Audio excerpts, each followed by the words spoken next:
You know who doesn't suck, Aaron Murray? UGA. In fact, here in the chat, Motivated Dedicated says, UGA 15-0. We have taken over college football. Ox in the shop says, I have a $100 bet with my brother. I say UGA goes 12-0. He thinks we lose one. All right, Georgia. This is what I was always worried about. As soon as Georgia finally got there, you already had so much irrational self-belief, right? As soon as you finally got that championship post-Herschel, I knew all these crazies would come out in the woodwork. Georgia's the best thing to ever grace college football. Aaron Murray, is this year's Georgia team going to go undefeated when last year's Georgia team couldn't go undefeated? Well, first, I just want to give a shout out to Mind Not For Rent in the chat. T-Bob talking about LSU catching hands.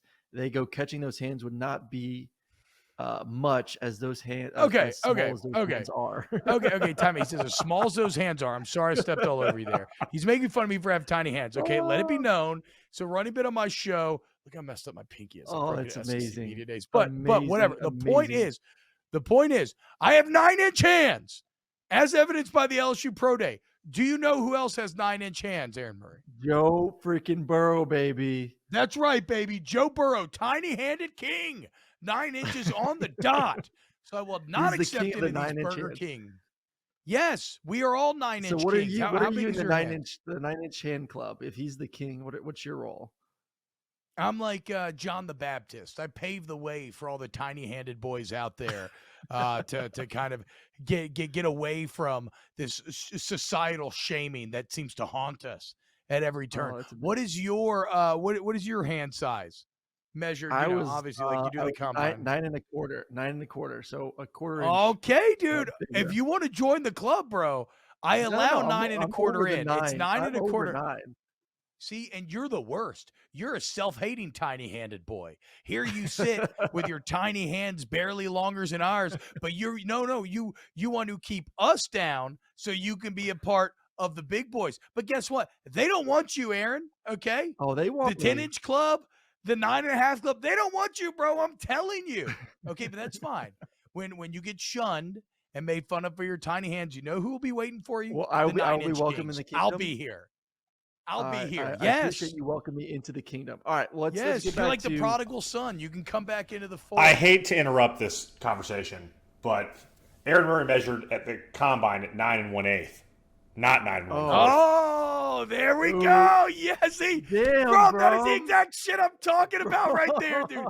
He is a self-hating, tiny-handed boy. Aaron, are you ready to recount now? Are you ready to join the 9-inch king? Still an 1/8 of an inch ahead of the 9. Oh my God! Are you kidding me right club. now? That's all I'm saying. Unbelievable, unreal. All right, well, go on with your Georgia let me get whatever. Back to the goodness of what Georgia football is right now, and give me my moment to shine here. So the big question is who would win a football game? Like if we put last year's 2021 football team on the field versus this year's 2022 football team for Georgia, who would win that matchup? So let's compare defense last season with those guys, N'Kobe and the big guy and the 6 first rounders. I still think right now, I think I'd give a slight edge to this year's team. I think in today's game, this year's team. I think you give an edge to the offense. And in today's game right now, I think the offense is taking such a massive step in the right direction. And look at last year's games. What killed this defense? It was offenses that could throw the ball vertically down the field and offenses that had playmakers. Alabama in the SEC championship game, Alabama even the Natty in that first half before their top receiver went out with an injury. They were moving the ball against Georgia's defense a little bit. They were going to be able to put some points on the scoreboard. I think Georgia's offense with the playmakers at receiver, obviously with the development of the tight ends, with Stetson's growth as a quarterback, would be able to put up some numbers against last year's defense. I'm not saying they're going to score 30 or 40 points, anything like that, but I think they could score in the high 20s. And I think this year's defense is good enough to slow down last year's offense to keep them in like the high teens. So I think to me, that's how I look at the game. It'll be a close game. It'll be a great game. Two phenomenal football teams. I think both these teams will go down as, two of the top 10 teams we've seen the past decade. But I would give the edge because of the offense and what they're doing right now and how much I've seen from the defense this year to this year's team if I put them in a head-to-head battle. So with that being said, going to your original question, T-Bob, I think this year's team will continue to prove that by going 15-0 this year. They run the table. They go 12-0. They're better than Alabama. They were better than Alabama last year, but I think they're even that much better this year. They win in Atlanta. They win in the playoffs. They end up winning the national championship. So 15-0 versus 14-1, better offense. Ooh. I think at the day wins it head to head. 15-0, 15-0. I mean, the math is not on your side there, simply because it just doesn't happen that often. I feel your overall point, though. You're saying that Stetson get an entire offseason as QB1, and the improvement that Stequavius has shown us, that improvement outweighs whatever step back you've taken defensively, which still remains to be seen. I don't know if they've taken a step back defensively. Well, that's what I mean. That's what I mean. That's why I say remains to be seen.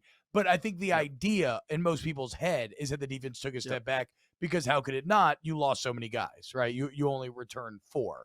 Now, obviously, as we've talked about plenty on this show, you only return 4, but the 4 you return are all like first-round pick candidates in their own rights, and you replace them with other guys who look like they will one day play on Sunday. So you were saying unequivocally that you believe that UGA 2022 is better than UGA 2021. What about Jermaine Burton? There's a reason why he left. I think he based on what I've seen so far early in the season, he may have been saying like, man, there's not enough footballs to go around, especially with all the tight end depth and how much UJ wants to get those tight ends the football. So, would Georgia's offense be better if Jermaine was still here? Probably. But, I think having Kearis Jackson healthy right now has been a huge addition. He was going to be one of their premier guys last year, was banged up for the majority of the year. I think A.D. Mitchell's probably the best guy on that roster and has the most potential.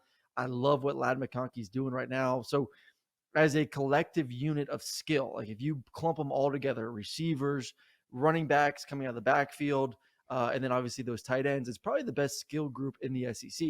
I think LSU receivers are legit. I love Mississippi State's receivers, but as a collective unit, tight ends, receivers, backs, I think Georgia's probably has the best in the country, not just in this conference, but across all conferences. It's been really fun to watch what Todd Monken has been able to do, moving guys around. I mean, I was watching the film again this morning, and even the touchdown pass to Brock.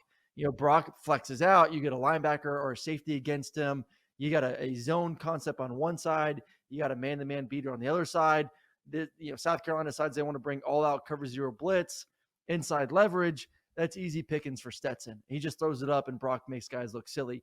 When you have a tight end that's taking jet sweeps and reverses and then winning one-on-one battles on the outside, how do you guard that? How do you game plan against that? Yeah. I don't even know if last year's defense, once again, like I said, could slow them down enough where they wouldn't score in the high 20s or low 30s, even against a defense that has 6 first-round draft picks. So they're scary good, man. Alabama continues to show some weaknesses. Ohio State, we'll see as they continue to get into conference play. Michigan, same thing there. USC is intriguing to me, as we know. Oklahoma and Clemson, we'll find out. But right now, there's a 1A, and it's Georgia, and it's just I think a little bit of a drop after that. It's funny because my co-host Jake Hester talked about the same thing this morning in terms of putting it in a tier list. And be careful, Aaron. Okay? I want all of you Georgia boys out there and girls to be careful because you're only a year or two away from turning into the very monsters that you used to fight. If I would look into my crystal ball here and peer into the hazy, clouded, multidimensional future, it looks painfully clear that in 2 years now, Sanford Stadium will be full of old, rich, corporate white people. In 2 years now, when you don't get a first down, you're going to be yelling for the firing of the offensive coordinator. In 2 years, when you only win by 30, you're going to be pissed and asking Kirby, what's wrong? I thought this team wasn't any good. How did you win by 30? You are going to become that which you have hated for so many years. You are going to become Alabama. I don't think it's hate, I've T-Bob. I don't I've think it's never hate. I I've think never I think seen it it's envy. before. I think Mhm. it's. Oh, I think yeah. everyone. I think I don't think anyone hates what Alabama's built. I think Mhm. everyone's envy of it, and that's why you see Mhm. so much turnover at the head coaching positions, because everyone wants that.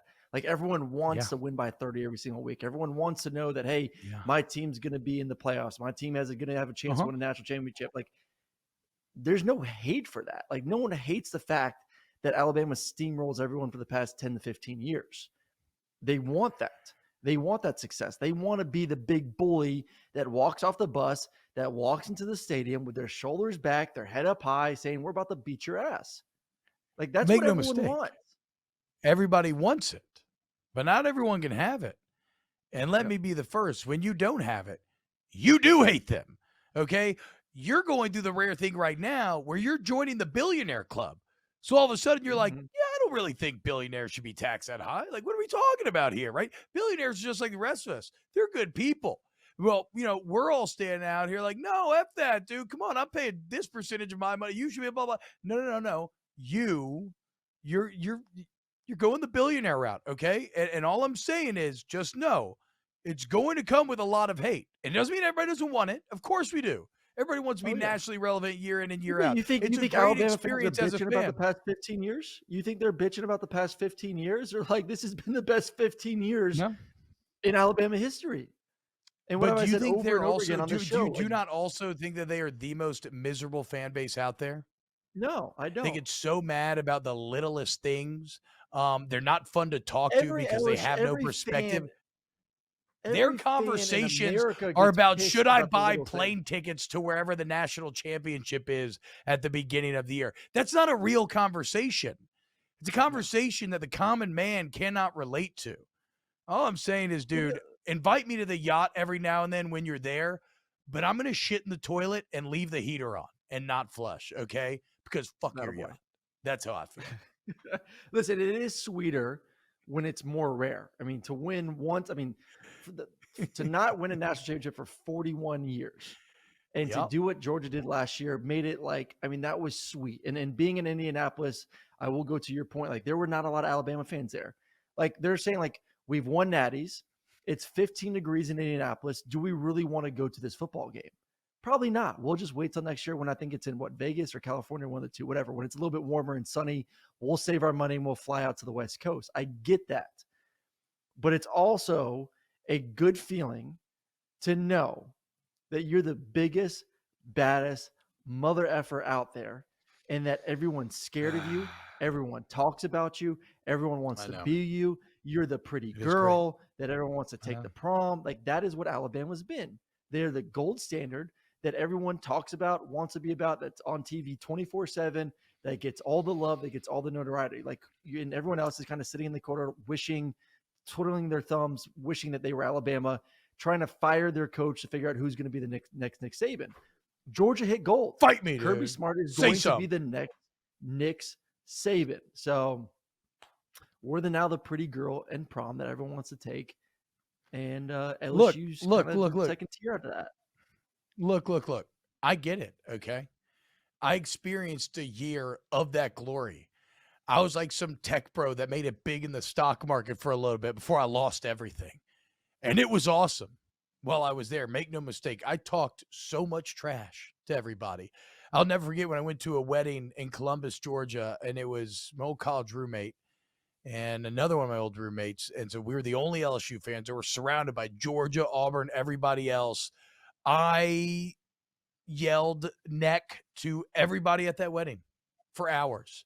It's one of the greatest days of my life. And so I completely understand it, but I also understand what it's like to be on this side, the common man, okay? The kid in the corner looking at the popular kid out there in his convertible, in his cool leather jacket, getting all the hot girls. And guess what? All I'm saying, Aaron, eventually, when you've banged everybody, you're going to realize there's not a lot of substance there, okay? you're going to realize, man, all this money and I'm still unhappy. We'll see. We'll see. That's right. And by the way, none of this counts. Hold on. None of this counts if Brian Kelly ends up making LSU really good and national champions every year. Then none of this counts because it's all super fun and fuck all y'all. I hope we win every year. So Ox in the shop in the chat asked, how many natties is Kirby going to win? I could see him winning 3, another 2 or 3, which is a lot. I mean, that's a ton of national championships, especially in Georgia's history. It's going to get harder, though. I do think, obviously with the addition of more teams in the playoffs, that's just more opportunities to possibly lose games.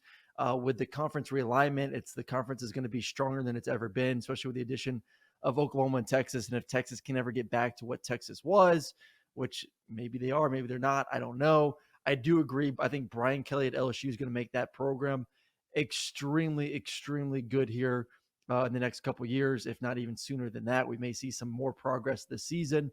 So I think it's going to be harder than ever to win a national championship. So I think that hinders him from being, that guy that wins 5+ like Nick Saban has. But, if Kirby wins, if Kirby wins another national championship, he will be the greatest coach in Georgia history.